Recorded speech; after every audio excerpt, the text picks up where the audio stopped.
Hello friends, welcome to Jaishakthi's kitchen and vlogs. இந்த வீடியோவில் Coimbatore special chicken Chintamani எப்படி செய்கிறதுன்னு தான் பார்க்க போகிறோம். அது செய்கிறதுக்கு ஒரு கடாய் எடுத்து வச்சுக்கலாம். நான் இன்றைக்கி ஒரு நான்ஸ்டிக் கடாய் தான் எடுத்திருக்கேன். அதில் ஒரு 3 டேபிள் ஸ்பூன் ஆயில் சேர்த்துருக்கேன்.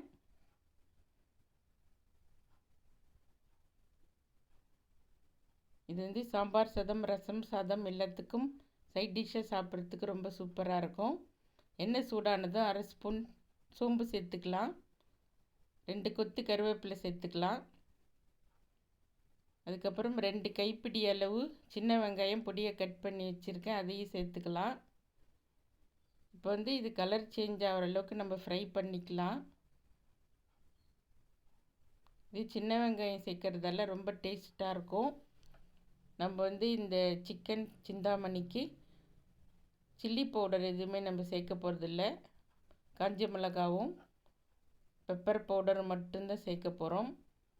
அதனால் இது சைட் டிஷ்ஷாக சாப்பிட்றதுக்கு ரொம்ப நல்லாயிருக்கும். 1 ஸ்பூன் இஞ்சி பூண்டு பேஸ்ட் சேர்த்துக்கலாம். அதோட பச்சை வாசனை போகிற அளவுக்கு ஒரு 2 மினிட்ஸ் ஃப்ரை பண்ணிக்கோங்க.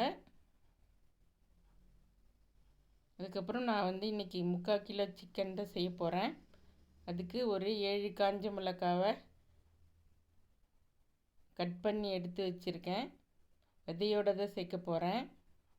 1 கிலோன்னா நீங்கள் ஒரு 10 காஞ்ச மிளகாய் சேர்த்துக்கோங்க. நான் இன்றைக்கி 3/4 கிலோ செய்கிறதால ஒரு 7 காஞ்ச மிளகாய் எடுத்து வச்சுருக்கேன்.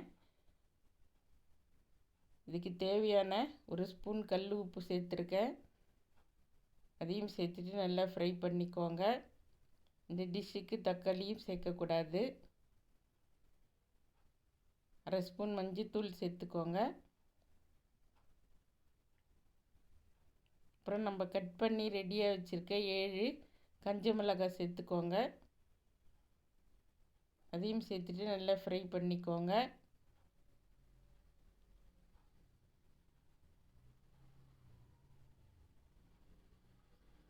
வெங்காயம் காஞ்ச மிளகாய் எல்லாமே நல்லா வதங்குற மாதிரி சேர்த்துட்டு நம்ம க்ளீன் பண்ணி வச்சுருக்க 3/4 கிலோ சிக்கன் நான் இப்போ சேர்த்துருக்கேன். சேர்த்துட்டு அதையும் நல்லா ஃப்ரை பண்ணிக்கிறேன்.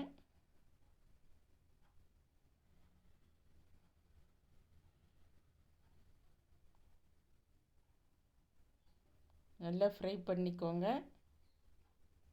இதுக்கு நம்ம தண்ணி ரொம்ப சேர்க்க போகிறதில்ல. ஒரு 1/2 டம்ளர் தண்ணி தான் சேர்க்க போகிறோம்.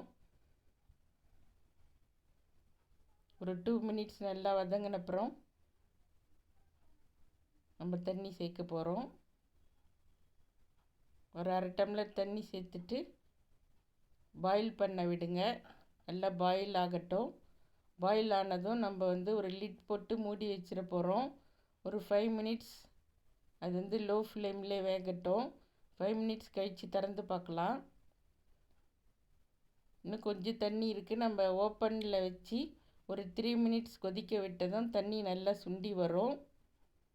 தண்ணி நல்லா சுண்டி வந்த பிறகு நம்ம 1 ஸ்பூன் பெப்பர் பவுடர் சேர்த்துக்கலாம். அதுக்கப்புறம் ஒரு பிடி கொத்தமல்லி தழை சேர்த்துக்கலாம். இப்போ நல்லா சுண்ட வச்சிடலாம். இந்த தண்ணியையும் நல்லா சுண்ட வைக்க போகிறோம். இது நம்ம சாப்பாட்டில் பிசைஞ்சு சாப்பிட முடியாது, சைட் டிஷ்ஷாக தான் சாப்பிட போகிறோம். அதனால் தண்ணி இல்லாமல் நல்லா சுண்ட வச்சுக்கலாம். இப்போ நம்ம இதில் தக்காளி சேர்க்கல, அதனால் புளிப்பு சுவைக்காக லெமன் தான் சேர்க்க போகிறோம். ஆனால் லெமன் அடுப்பு ஆஃப் பண்ணிவிட்டு தான் நம்ம சேர்க்கணும். இப்போ சுத்தமாக ஃப்ளேம் ஆஃப் பண்ணிவிடுங்க. ஏன்னா கசப்பு வந்துடும்.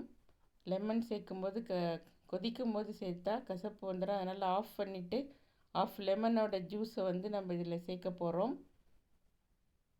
அந்த மாதிரி சேர்க்கும்போது ஒரு புளிப்பு சுவையை இதில் சேர்றதால ரொம்ப டேஸ்ட்டாக இருக்கும்.